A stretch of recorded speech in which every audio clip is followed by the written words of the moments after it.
referrals, no one, however large your reward is going to feel that they will recommend their best friend, their family member to a company if they don't feel proud or feel that they're going to be looked after. And it's almost like that net promoter score, right, for consumer products. How likely are you to recommend this to your friend is a great indication of the advocacy which you've built within your own network. And then balance that as well. It's the other part, right? When we think about advocacy, it's then, are you willing to share that content? Are you willing to take that out? Are you willing to speak about the brand in an organic way? I feel like the EVP could almost be something that you look at from a segmentation lens. And if the problem statement is one is we don't know how we're going to attract more women into defence, or the problem statement is we are actually saying exactly what our competitors are saying, an EVP project's not going to solve that.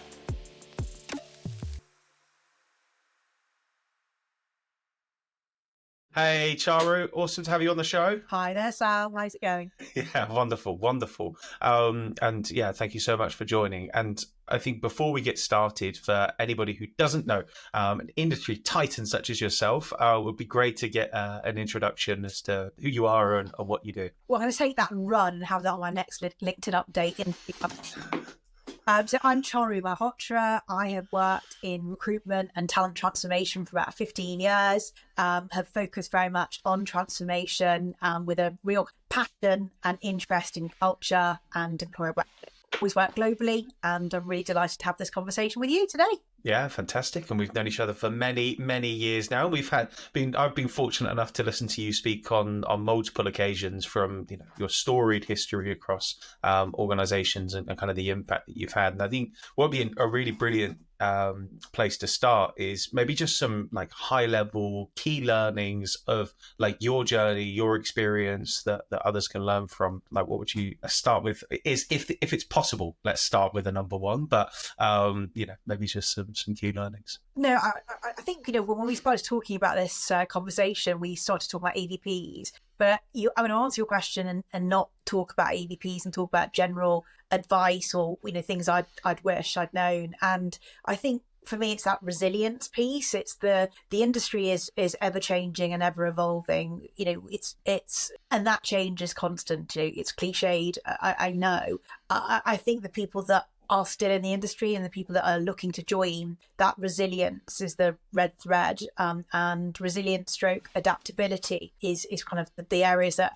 for me that's the focus on, and how you adapt and how you focus on your adaptability are many many different aspects of that.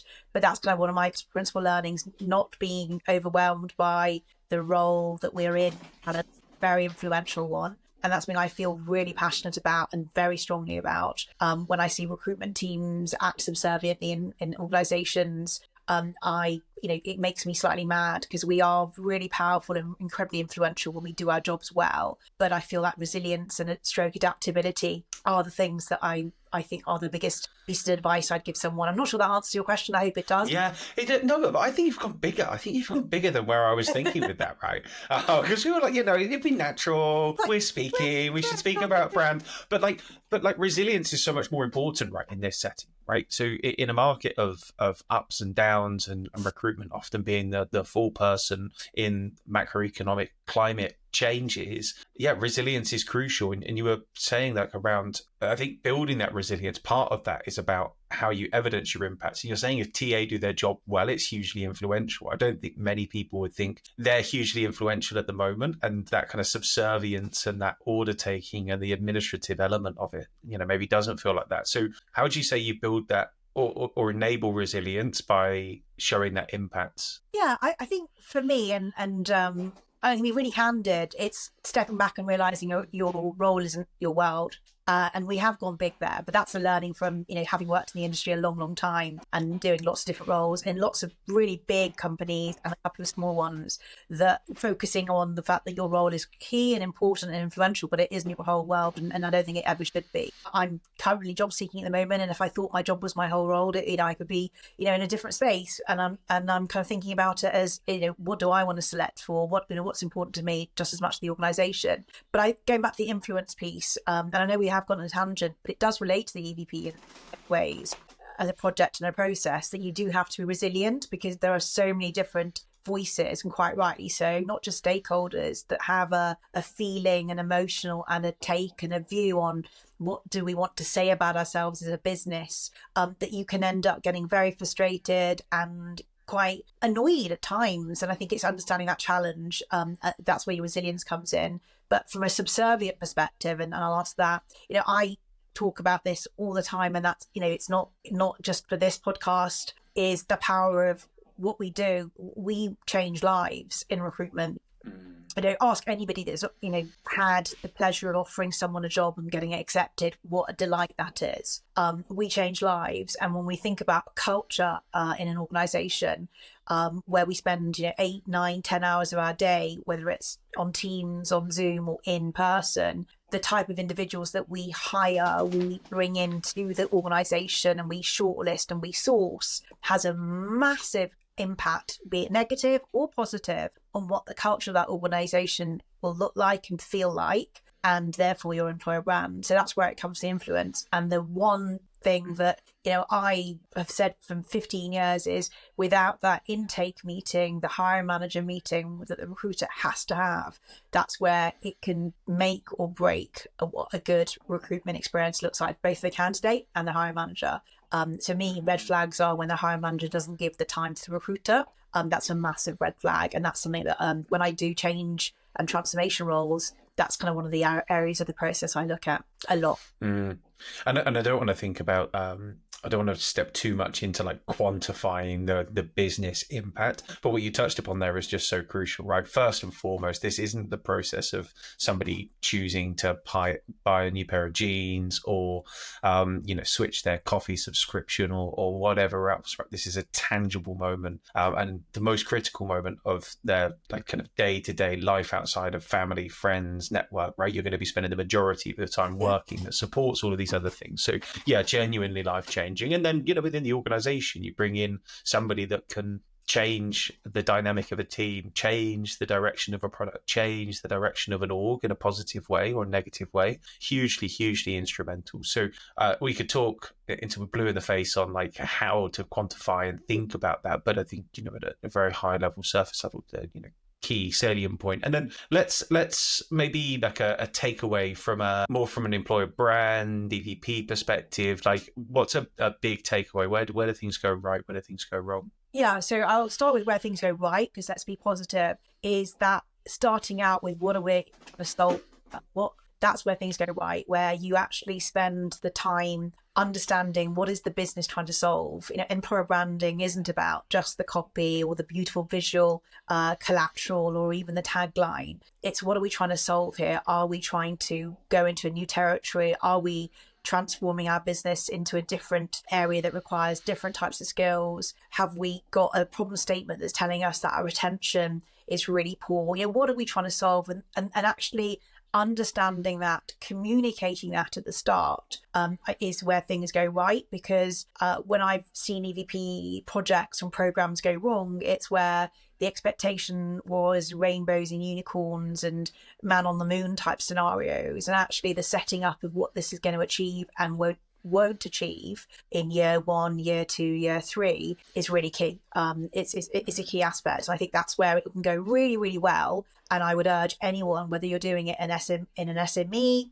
or in a big, large global organization like I've done these things, when I've done it in a small enterprise, it's still the same. What are we trying to achieve? What are the 3 things we want to see change in 12 months' time? And one of the things that we can pilot that are quick wins. I don't think anyone's got the patience anymore. And quite rightly so, actually, that's a good move to sit there and wait 12 months for something to be produced. So that piloting and saying, we will see this different. The recruitment team will be doing this differently. This is what we'll see different in the market. This is where our employees will feel or see differently, is really, really important as a quick win. Versus having this sort of long tail of it's going to be 2 years down the line before the careers site changes. And where it goes wrong, because you said, where does it work well and where does it work badly, is I could just conversely say it's when you don't set up your store, but I wouldn't be that. Yeah. I think it's not recognizing that, kind of alluding to what I was talking to earlier, is this is a very emotional piece of work for a lot of people, not just HR. We can call it value proposition, we can call it give and get, we can call it EVP, talent brand, but everyone is interested in what it looks like externally. I'm very much more interested in what it looks like internally versus externally. I think the two, actually, the bias needs to change dramatically. I think it's probably much more 60-40 than the whole, 80% external. And we think about employees almost as the poor relation. I'm not saying that's what everyone does, but that's often the case when people start thinking about it. The penny drops when a year's time people are trying to measure how successful that project of the EVP was, and suddenly you talk to your employee base, they haven't realized that things have changed, or they go, oh, you mean the colors are the negative, or the sort of the learning for me is being really, really respectful and empathetic to the fact that everyone is interested and also often emotionally invested in what are we going to be saying, from the CEO to the CPO,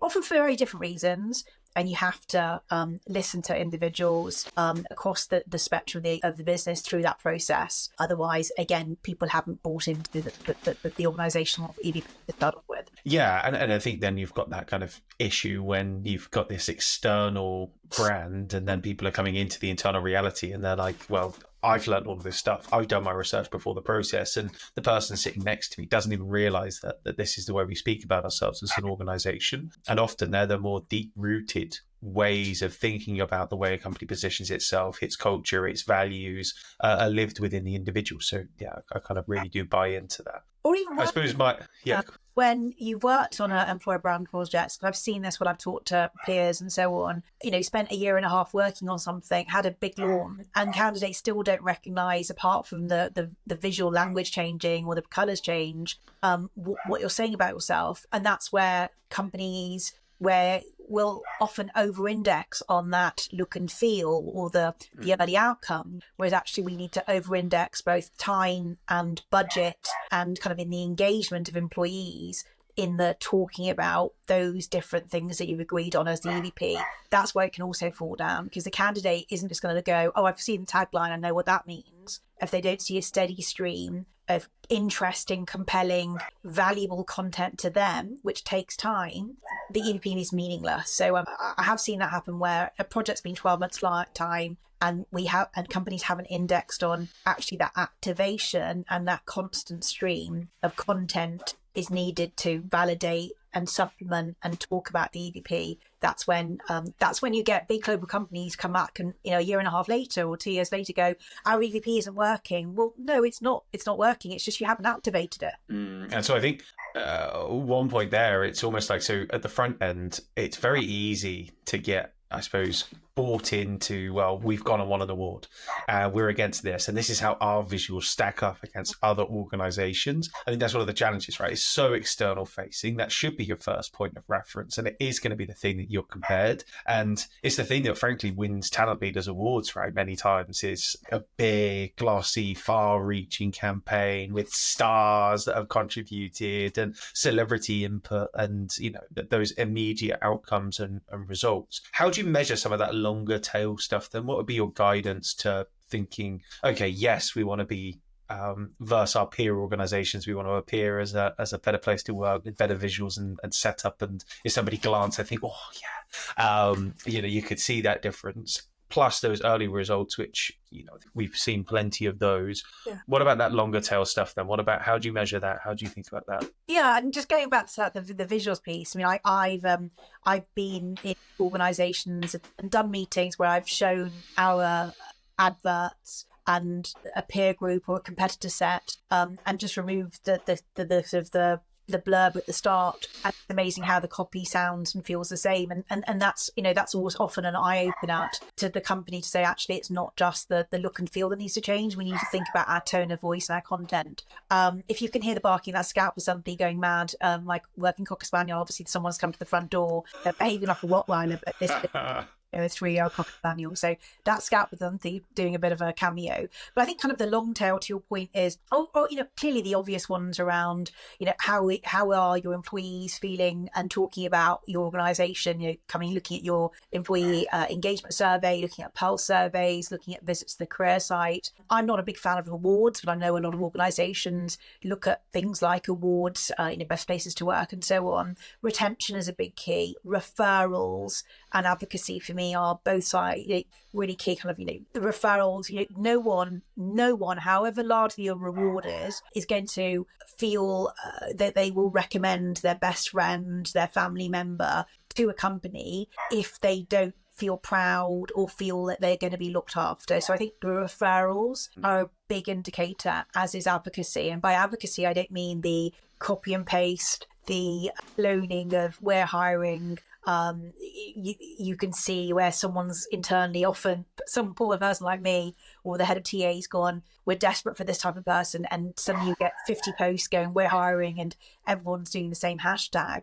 I mean genuine advocacy. I mean people using the hashtag that they've been given, but to talk about the company the way that they want to, about events they've gone to, about things that they're happy about, things that are showing behind the scenes, because there really isn't any point showing the glossy. That's, often sits with PR and comms. What good, really good barometer is where people are prepared to show, behind the scenes information, talk about successes and failures. Because if you're not humanizing your organization, whether it's selling, a company that's selling double glazing in Bolton in the UK, to actually, big grandiose organizations that are making chocolate bars and, things, shampoos and so on that we're all recognizing as a global brand. What candidates thrive for is what's behind the scenes. How am I going to feel? And you can measure that by the amount of advocacy, the amount of content externally, and also retention. And as I talked about, a lot around employee advocacy, stroke referrals for me are really similar. I think they're really powered around that, around how successful the EVP is. Yeah, and so I think great examples there when we think about referrals, and it's almost like that net promoter score, right, for consumer products. And, how likely are you to recommend this to your friend is a great indication of the advocacy which you've built within your own network. And then, to kind of balance that as well, it's the other part, right? When we think about advocacy, it's then, are you willing to share that content? Are you willing to take that out? Are you willing to speak about the brand in an organic way? And I definitely urge organizations to think about how they measure where they are right now, and make sure they're kind of repeating that back on a monthly basis, quarterly basis, annual basis, as the long tail of a campaign, runs on. And there is this kind of, I suppose, almost attachment, it feels like, to some organizations of a almost consistent refresh every X number of months or X number of years of their value proposition. And when I reached out to you, I said, well, we got to speak about brand, we got to speak about EVP, etc. And then I see you pop up on LinkedIn on another podcast, glossier one than this of mine, not as good a background, I must say. But yeah, and then you then said, is it dead? Like, is EVP even there anymore? Should we even think about it in the same context? So I'd love to scratch beneath the veneer there and get your framing as to why that is. Yeah, so I said that, and this comes from a place of, I've done 7 global employee value proposition programs and projects in my career. So I'm, really in a position of feel like I've seen good, bad, and ugly, if you will. And for me, I think having worked where some of the programs can often spend a year and a half, 2 years working on something that actually by the time it's been produced, 2 things have happened. A, people have got so exhausted in the steering committee, in the group, and have lost sight of why we were doing it. So, what you're producing, yes, is beautiful and is launched and so on, but goes back to that whole, the activation piece. People are so exhausted by, or the potter's empty and there's no money to sort of activate on that it becomes a, not redundant, but a bit of a white elephant. It's for that EVP project that HR talked about, and there it is, and that's where you get the tagline, or we saw the career site has new veneer, and let's do a blog post on it and enter a few awards. So I'm not saying EVPs because they can be long. Even if a project, and there's a lot of talk around being more agile, you could do an EVP program in 3 minutes, 3 weeks, 3 months. So we are being a lot more agile around the EVP project. I feel like there's a step back and go, do we actually need one, is where I was going with. And I was being a bit tongue-in-cheek but serious around, do we need an employee value proposition, or do we need a really strong link to individuals like the learning and development and talent management team, to the values that business has already set up, that often no one knows what anyway, because they've been created in a vacuum, or created and again not really lived through, or people just don't even understand why they were created because it was just some vanity project. I feel like the EVP could almost be something that you look at from a segmentation lens And if the problem statement is one is we don't know how we're going to attract more women into defence, or the problem statement is we are actually saying exactly what our competitors are saying, an EVP project's not going to solve that. A real forensic look internally about what makes you different, what really makes you different. And often it's the hiring managers and the way that you are evolving as a person versus what the company is doing is what makes you different. We're a business that our hiring managers are really focused on training and development because we recognize that people are only going to stay a couple of years. I worked for a massive management consultancy business, and they knew that people would be staying 2 years, 7 months, average. But when they had that company on their CV, they could almost go anywhere. So the EVP and the kind of the messaging wasn't around staying forever and we are heartbroken when you leave. They actually rejoiced and celebrated their alumni and did a lot of great content and still do around that. So I think for me, the EVP is dead is A, me being tongue in cheek, but also, do we really need something to talk about ourselves in a way that's so enormous and big that perhaps we say we need to refresh every 3 years? Is it something that where we examine the different elements of the EVP, which are often, 3, 4, 5 big things that we've overgeneralized, that actually when you examine those 5 things against, let's say, 5 of your competitors, innovation's often in there, learning's in there. Oh, yes. There's no distinction. And again, I respectfully, there's a lot of people that are, sitting there watching this or listening to this going, that's rubbish. I'm not saying everyone does this, but often because we end up bowing to everyone's voice, the EVP pillars can feel generic. And I, as an individual, as a candidate, I don't want to join a company that talks to me generically. I want to be the heroine of the story of the job advert. I want to be feeling like this is how I'm going to work in your company. And if it's a lot of generic platitudes, then it's not going to attract me. And I'm not going, you're not a magnet. So do we need more of a messaging framework? Do we need something that actually has more richness to it, which allows the content that's important? I'm a big believer in that, having the framework, having a freedom in the framework. Because I think if you could have that, somebody sitting in digital, somebody sitting in corporate functions, i.e. HR, procurement, and so on, someone sitting in early careers feel like actually I can talk about what's important to me without getting told off, because it doesn't sit in that sort of innovation pillar or the learning pillar. You get a lot more authenticity and credibility. So that's where I was going with, is the EVP dead? Yeah. So yeah. Deliberately combative, and I don't think the reality of that statement is true. It's a headline grabber because, well, what you're really talking about, and kind of what I heard there was it's just like constant evolution. And why does it need to be something that has to refresh and reset from point zero to point zero again? Like, how can you build upon what's existing within the organization? How can you add micro campaigns on top of it to address particular issues, business objectives, challenges, and speak to those? And then it's from that audience perspective, right? We've got this increasing level of personalization in everything that we do, and with the advent of large language models, that personalization, even though it's going to be more impersonal, is going to feel more personalized and increasingly. So how does that then relate back to our experience as an individual applying for a position, or our experience as an individual viewing or consuming a brand? It's more like this kind of individual value proposition of like, what's that role like? What's this job like? What's this process going to be like for me versus anything else? And then, yeah, like you say, I love that kind of the heroine of the job description to kind of come in. And that's where you do want to attach yourself, and you want to have that value and that purpose. Be like an octopus, Sam, where you should have 15 different messages, because again, it's that you need to kind of hang your hat as a business on, let's say, the 2 or 3 things that you are doing really well that you do differently, but also your candidates are hearing from the employees that this is true. And again, this is where, when I talk about content creation, my mantra when I'm creating content for engineers, I'm creating content for people in the digital area, I'm creating content for management consultants or early careers. It's not for me. So I might be helping you craft a script, give you nudges and ideas, but the best I've ever created when it comes to film or indeed any kind of campaign is, does it resonate with you? And I think that's, when I say it shouldn't be like an octopus, you don't want to have so many technicals that actually it's a complete mess. But if there are, and there always will be, what's the secret sauce? The 2 or 3 things that actually interesting to the employees and keeps them happy and engaged and stay. That's what you bubble up and that's what you talk about.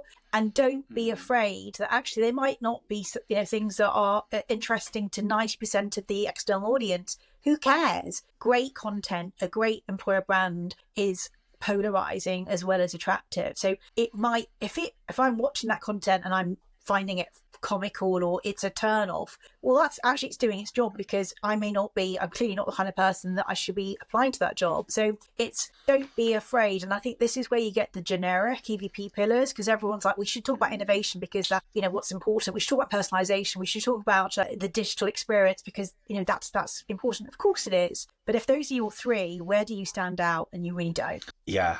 And I think I've seen that, kind of run down before, and you can get a room of people, right? And you can say, what's the 50 values of the organizations in this room? How you can get them all down. You can guarantee it's going to be, the same kind of general trappings. I love the metaphor of the octopus. And if I dare, I'd add to the metaphor. So those, each one of those tentacles that's coming out, that's your core values that you can't move away from. Those kind of individual elements that you would add flavor on, and, employees might create their own advocacy around. Might be the little suckers along the tentacle that might move and might change and might grab onto different things, might attract different audiences and bring them in. But they're still staying within the kind of anchors of the value proposition. And certainly when we think about it within tech, that's when we spend a lot of time speaking to employers, because frankly, your wider value proposition for the organization, it's important, but there's sub-layers that are critically important for the talent that you're looking to attract. And that is the tech stack that they're going to be working with. Yeah. We got a piece of research coming out on AI and ML engineers. And actually the type of role is more important than salary, right, for that audience. And it's the only audience where that's the case in tech. And it's obvious why that is the case. Like if you're a AI or ML engineer right now, you want to be working on something where people go, wow, that is like one of the greatest applications that we've seen because it's cured cancer, or it's done X, or it's done Y, or like water is now purified at 70 times the rate, and it's done this for impoverished communities, etc. You want to do something massive and demonstrable and different. And again, like, how do you speak to that audience, right? So I think you've got to speak to each audience in its own way. And there's lots of gold there. And I love the metaphor and the kind of journey this one. Hopefully I've not butchered it. I thought you had an opportunity to say squid ink as well when you were saying about what's the magic sauce.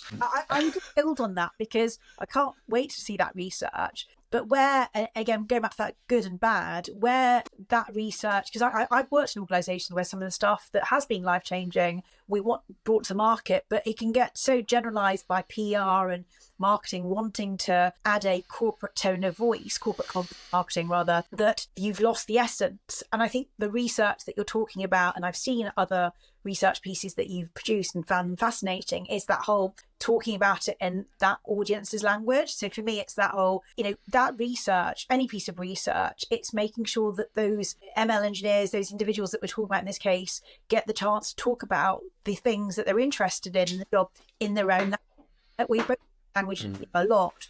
But that's where I think good and bad branding becomes really, really obvious, where what a beautiful piece of work that actually that engineer would be excited by, but it's got so over generalized, over blanded that it's just become corporate goth, that actually the engineer doesn't actually get what the point is, because it all looks and feels the same as the other piece of content that you created to attract a early careers graduate or a HR manager or a marketing lead. So again, it's that being brave enough to recognize that not only does the story have to be different because your research has told you they want to understand what they're doing to water, but be brave enough to let those engineers internally talk in their own language. And me as a marketeer or an employer branding person, I don't need to get it. I be trusting enough to allow that to happen. And that's where the beauty happens. Yeah, and I bet my bottom dollar, pound, yen, whatever, that 90% of enterprise organizations have got trust as one of their key pillars and values. So therefore, trust and empower, folks. Allow people to go and have those conversations, because that's the other argument, right? That's the other big thing when we think about what your value proposition is as an organization, well, frankly, it's already there. It is one of the strongest kind of voices, and you're just merely bringing it together and helping shape or change or direct it. But it exists, and it exists in different facets and permeates in different ways in different parts of the organization as well. So, okay, final question to wrap it up. And here's a left field one. Where do you think it should sit?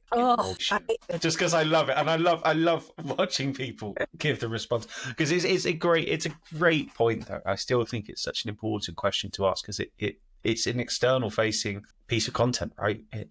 And it's ongoing. So there's lots of arguments where it should sit. Where do you think it should sit? Well, first of all, I don't agree. It's not an external piece of content. I think, the companies that are smart and get brilliant employer branding are thinking about this as an internal and external piece of content. So that's the first, we'll agree to disagree on that. The reason why I hate this question, and again, I wasn't being tongue in cheek, is it reminds me of those, conversations that people have in HR all the time. We want a seat at the table, we is our voice not heard, and decades old really.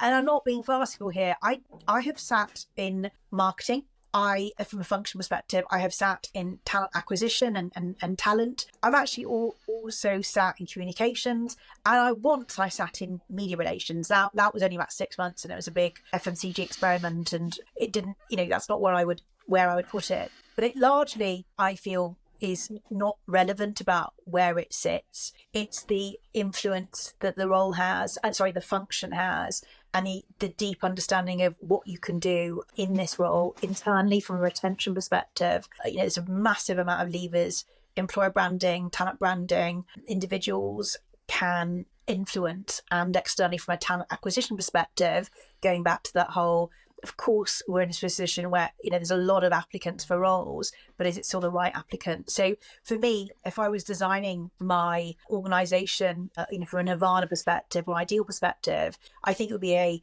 is the problem statement, we are really struggling to hire talent, or the right talent, or keep the right employees, because that all our levers are good levers and we would want them back, then probably more aligned to TA. But you could still be a brilliant employer branding person and sit with employer branding in marketing. Or is it actually we're thinking about culture and influence, and we're thinking about employee engagement? We don't have an issue with TA, we don't have an issue with recruitment, then you could perhaps sitting more with marketing. But my short answer is it makes no difference. It's about the influence the function has and the problems you're trying to solve, and where you spend your energy, the function you sit in. And the last thing I would say, and I've started saying this over the last 12 months, having seen a lot of data from LinkedIn and having experimented with this in the last couple of organizations, is we do spend a lot of time talking about, does it sit with marketing or does it sit with TA? I think we should spend more time thinking about, let's work more closely with, or indeed spend time, is it a dotted line to the head of talent and learning and development? Because we think about the kind of content layers that I'm interested in talking about far more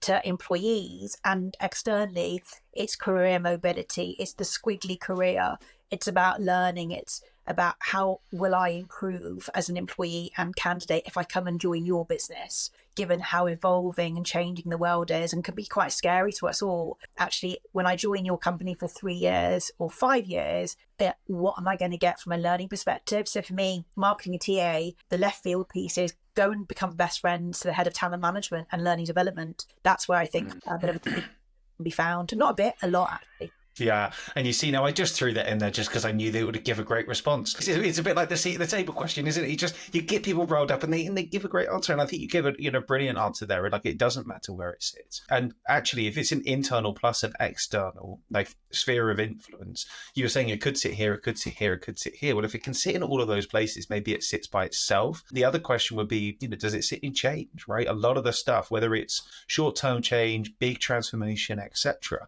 like the way in which you communicate that both internally and externally is going to be the biggest driver. And if people are your biggest asset to drive that initiative and change in your organization, then that clarity of communication and direction and stakeholder management and cross-functional input, well, arguably that's the biggest effect you can have. So, does it sit in change? So throw another one in there. But again, it doesn't matter, does it? What matters is the impact and how it all ties together. But yeah, deliberately combative question. No, it was a good question, and measuring that, and whether you're sitting in whatever function, talking to the TA team about how relevant and valuable and why they're not using it, I have seen, because it's like, if you created something as a program, you spent 12 months on it, or even 6 months on it, or 3 minutes on it, you're hard pressed to kind of see any fault in it. But actually, if it's not being used, asking why, or candidates aren't finding it magnetic enough, again, go to the boldness point and the braveness, iterate and change. I'm not saying that's easy to do. I've been there where, debated the word unique for 12 weeks, and I'm not kidding. So, and I'm not advising that, but I think being brave enough to say, actually, this part of the messaging framework isn't working. We're in a position where a lot of analytics, a lot of data is available to us. And actually, if we can use that, and I have used that and iterated on the messaging, that's where the bravery comes in. So wherever you're sitting, if one of the problem statements is we can't hire brilliant tech talent into Bangalore, into Poznan in Poland, in Belfast, well, actually, is our messaging resonating? If not, what can we do to change that? And using research, like you've just talked about, using other platforms, and being brave enough to go, let's think about white labeling some of this, because if we don't test, we won't actually change anything. And it just becomes, again, that white elephant, which none of us want to create. We want to have creating something that's really valuable for the business. And it's like, don't let your great work and all of that energy and effort just gather dust on a shelf somewhere. Be free to take it off and flick to a page and rip that page out and replace a page, rather than replace the whole thing, every time. So no, can't say enough what a pleasure it was having you on. I always enjoy our conversations regardless anyway, and it's a great opportunity for us to just chat about stuff and have a conversation, and other people hopefully will grab some value along the way. They'll certainly grab value from your answers, and not necessarily my lazy question at the end. Not where should it sit, but provocative enough. So yeah, absolute pleasure having you on, and see you very soon. Thanks, everyone. Bye. Cheers.